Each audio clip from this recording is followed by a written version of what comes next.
और दोस्तों नमस्कार दोस्तों, welcome to the on channel well track pro में 30 अक्टूबर 2025 आज है थर्सडे का दिन। आज से मार्केट में दिन थोड़ा सा नेगेटिव माहौल चल रहा था और आई एम श्योर आपने आज वैसे भी बहुत बड़े कोई एक्सप्लोसिव मूव की हमने कोई एक्सेप्टेशन नहीं थी और मार्केट में कोई, जैसा कि आप लोग जानते हैं कि 26,000 से 26,200 जो कि एक निफ्टी 50 का लाइफ टाइम लेवल है और यहाँ हमको एक कंसोलिडेशन होता हुआ एक नज़र आ रहा है। एक वेट, एक पोज दिखाई पड़ रहा है। मार्केट यहाँ पर थोड़ा सा केयरफुल ट्रेड कर रहा है, which is let me tell you very very positive and strong move. Market अगर यहाँ कंसोलिडेट करता है तो हर एक जगह पर धीरे से मूव ले रहा है, तो स्पेशली वो अगर आप life time high level, so you should be consider it positive. क्योंकि अगर मार्केट को गिरना होता था, if the market had to fall, the market must have fallen from here only right away, okay. लेकिन मार्केट ने यहाँ से गिरावट नहीं शो करी और मार्केट ने इस ट्रेंड लाइन को ब्रेकआउट करने के बाद, रिट्रेस करने के बाद सपोर्ट किया है। सो मेरे हिसाब से आपका आउटलुक मार्केट को लेकर पॉजिटिव रहना चाहिए। हाँ, जितना टाइम मार्केट 26,000 के आसपास या 26,200 या 25,900 800 के आसपास स्पेंड कर रहा है, लेट मी टेल यू, उतना ही स्ट्रांगली निफ्टी 50 ब्रेकआउट करने के लिए तैयार हो रहा है। वन मोर थिंग, निफ्टी 50 ने आज 176 पॉइंट की गिरावट शो की है, जो कि एक नेगेटिव साइन को दर्शाता है। और 26,000 के नीचे जो क्लोजिंग दी है, और 26,000 के नीचे क्लोजिंग देना एक खुद ही एक नेगेटिव न्यूज़ है। निफ्टी बैंक के बारे में बात करें तो निफ्टी बैंक ने भी लगभग आज के दिन भी लगभग 0.5% डाउन ट्रेड कर रहा था, और विच इज़ लेवल है 58,000 के आसपास, 58,030-31। और निफ्टी बैंक ने आज के दिन भी 58,000 के लेवल को सस्टेन किया है। और देखो दोस्तों, अगर आपको स्टॉक बुकिंग थोड़ी भी आती है तो स्लाइटली अब एवरेज इन स्टॉक पिकिंग, इस समय मार्केट में the movement is going pretty fine. और दोस्तों क्या है ना कि आपके ना कभी भी 100% स्टॉक्स, मतलब स्टॉक्स तो कभी प्रॉफिटेबल में जाएंगे भी नहीं, कभी नहीं लगेंगे। ये एक्यूरेसी आप बढ़ा सकते हैं कि 10 में से आपकी 7 स्टॉक्स की एक्यूरेसी अच्छी रहती है, 8 की अच्छी रहती है, 6 की अच्छी रहती है, ठीक है। But even if you are able to go somewhere close to 70 to 80%, I am personally feel you are doing extremely good, okay. Specially अगर देखें तो मार्केट में एक अच्छा मतलब कि कंसोलिडेशन चल रहा है और निफ्टी 50 भी कोई अच्छा सा मूव नहीं दे रहा अभी तक, और कंसोलिडेशन में ही स्ट्रेंथ को हम मानते हैं। और अगर जितना लंबा कंसोलिडेशन चलता है तो it's very positive for marketing. और अगर हम एडवांस और डिक्लाइन रेशो के बारे में बात करते हैं तो एडवांस स्टॉक्स 1128 के आसपास से और डिक्लाइन स्टॉक करते हुए दिखाई पड़ रहे हैं, तो विच इज़ 1682 के आसपास। तो माहौल मार्केट में मॉर्निंग से ही थोड़ा सा नेगेटिव होता हुआ नज़र आ रहा था और उसके बाद में सारा दिन वही कंसोलिडेशन करता हुआ हमें दिखाई पड़ा। और उसी के अनुसार जो सेंसेक्स है 600 पॉइंट डाउन, जो कि एक नेगेटिव शो कर रहा है थोड़ा सा।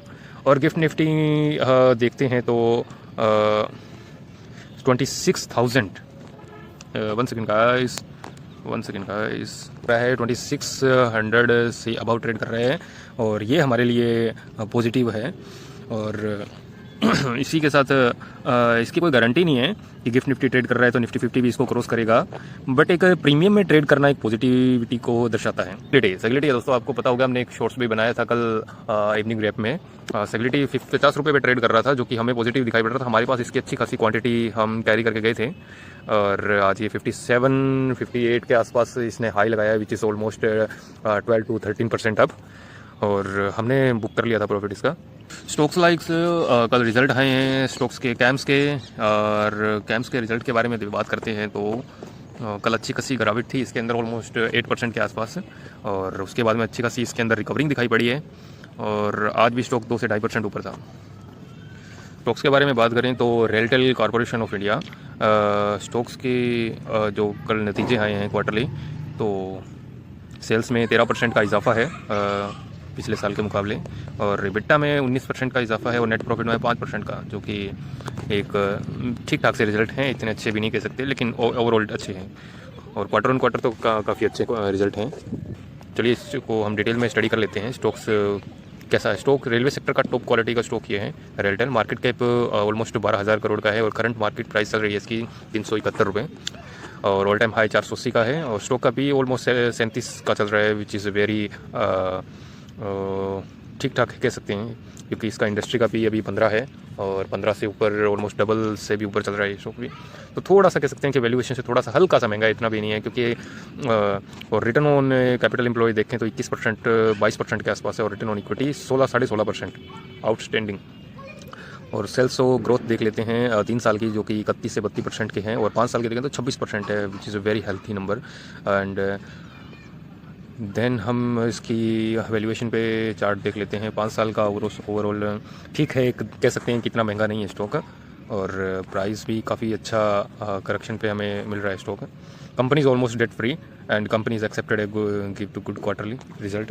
एंड कंपनी काम क्या करती है? कंपनी काम कर रही है टेलीकम्युनिकेशन, रेलवे के अंदर जो डेटा सेंटर का जो काम है, ये काम रेलटेल कर रही है। और मुझे जहाँ तक मेरी रिसर्च है, मुझे लगता है कि रेलवे के अंदर आपको किसी स्टॉक्स के अंदर अगर इन्वेस्टमेंट करना हो तो विच is a very quality stock RailTel corporation. और इसके प्रमोटर होल्डर की बारे में बात करें तो 73% प्रमोटर होल्डिंग, और पब्लिक की ऑलमोस्ट 23% होल्डिंग है इसमें। एंड क्वार्टरली रिजल्ट देख लेते हैं इसकी। सितंबर तो 2022 के नतीजे इसके सेल्स देखें तो 430 करोड़, और उसी के नेक्स्ट ईयर में बात करें तो 600 करोड़, जो कि एक ग्रोथ को दर्शा रहा है। और नेट प्रॉफिट भी इंक्रीज़ हुआ है 55 से 68 करोड़ का। और उसके बाद सितंबर 2024 में 843 करोड़, और सितंबर 2025 जो इसके कल नतीजे आए हैं 951। तो ये तो नहीं कह सकते कि ऑलमोस्ट ऑल टाइम हाई पे सेल्स है, लेकिन इतना ज़रूर कह सकते हैं कि ऑल टाइम हाई के आसपास इसने रिजल्ट पोस्ट किए हैं, सेल्स पोस्ट किए हैं। और नेट प्रॉफिट देखें तो 73 करोड़ से 76 करोड़, ऑल टाइम हाई तो नहीं कहेंगे, क्योंकि मार्च के जो नतीजे हैं इसके अंदर जो अदर इनकम है जो कि 32 करोड़ के आसपास थी, इसी के कारण ये इसमें अलग से दिखा रहा है 113 करोड़, नहीं तो ऑल टाइम हाई के आसपास ही ये नेट प्रॉफिट जो इसने पोस्ट किए हैं। और इसके बाद अगर हम देखते हैं बैलेंस शीट है तो 1792 करोड़ की वो रिजर्व हैं इसके पास, और बोरोविंग से ऑलमोस्ट 71 करोड़ के हैं, मतलब ऑलमोस्ट डेप्ट फ्री कंपनी है, कोई कर्जा नहीं है। और प्रमोटर के पास ऑलमोस्ट 73%, और एफआईएस के पास 3.5% का स्टेक इन्होंने होल्ड कर रखा है, और डीआईज ने ऑलमोस्ट 0.78%, और पब्लिक के पास 23% हिस्सा है इसके बाद। तो चार्ट अगर हम इसका स्टडी करते हैं, वीडियो काफ़ी लंबी हो जाएगी, और समय रहते हुए हमें दूसरे स्टॉक्स पर भी नज़र बनाए रखना है। मेरे पास अभी 3 स्टॉक और हैं जो कि अभी बहुत कम समय में काफ़ी अच्छा प्रदर्शन करता हुआ चार्ट बता रहा है, उनका काफ़ी अच्छी पोटेंशियल है, विच इज़ 10 to 20%। तो रेलटेल का जो चार्ट है आपके सामने लग गया है, और काफ़ी अच्छा करेक्शन दिखाई पड़ा उसके बाद में। इसमें सबसे बड़ी बात ये दिखाई पड़ रही है कि स्टॉक्स के अंदर काफ़ी अच्छी वॉल्यूम के अंदर ट्रेड किया इसने, और जो कि ऑल टाइम हाई इसका है 617 रुपये के आसपास, और अभी चल रहा है 370 रुपये। तो मुझे लगता है कि आपको अगर किसी लॉन्ग टर्म में स्टॉक्स को रखना है, और जो कि रेलवे सेक्टर की थीम से बिलोंग करता हो, तो मुझे लगता है कि आपको रेलटेल में ज़रूर पोजीशन को रखना चाहिए। और क्योंकि फंडामेंटल तो हमने इसका देखा तो काफ़ी अच्छा फंडामेंटल है, और चार्ट देखें तो टेक्निकली चार्ट भी काफ़ी अच्छा दिख रहा है। तो जैसे ही चार्ट इस रेंज से बाहर निकलेगा 390 या 400 को क्रॉस करेगा, मुझे लगता है कि स्टॉक्स लाइक डिज़र्व 470 से अबव जाने के लिए, तो ज़रूर आपको इसमें पोजीशन रखनी चाहिए।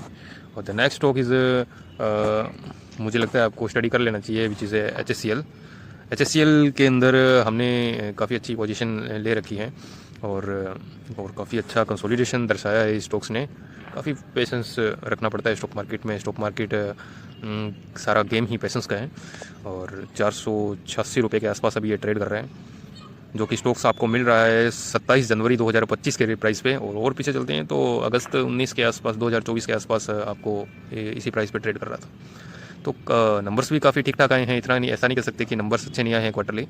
और मुझे लगता है कि HSCL Himadri special chemical limited के अंदर आपको एक बार ज़रूर स्टडी करना चाहिए, क्योंकि टेक्निकल तो दिख ही रहा है, काफ़ी अच्छी पोटेंशियल दिख रही है हमें अबव 590 के आसपास। तो मुझे लगता है कि आपको इसको स्टडी करना चाहिए। और again this is not a buy sell recommendation, please do discuss with your financial advisor, उसके बाद ही इसमें कोई आप इन्वेस्टमेंट करें। और मैं चाहता हूँ कि स्टडी ज़रूर करना चाहिए आपको।